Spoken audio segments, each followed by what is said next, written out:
Tobacco use remains the single largest preventable cause of disease and premature death in the United States, and yet over 43 million Americans still smoke cigarettes.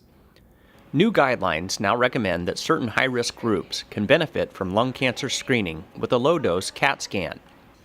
The scan can detect lung cancer nodules at such an early stage that the cure rate can be as high as 90%.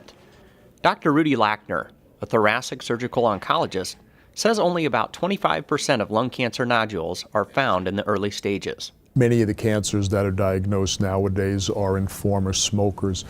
So the recommendations are, if during the time that you were smoking, you smoked more than a 30-pack year history, that even though you've stopped now, you are eligible to get a screening CT scan.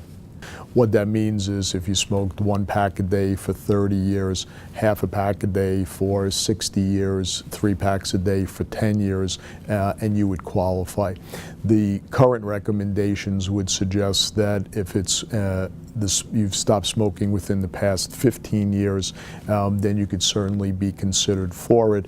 But even with that recommendation, there are certainly people who've stopped smoking 30, 40 years ago who are at risk for developing lung cancers.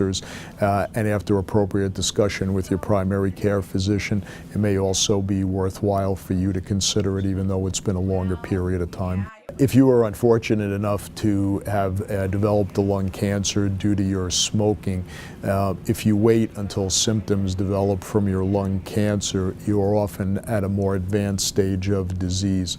So the whole idea for lung cancer screening is to identify the cancers before they cause any symptoms and are hopefully at an early stage. The early stage cancers lend themselves to a variety of different treatments, including surgery or radiation, and the earlier you pick them up, the sometimes easier it is to wind up treating it.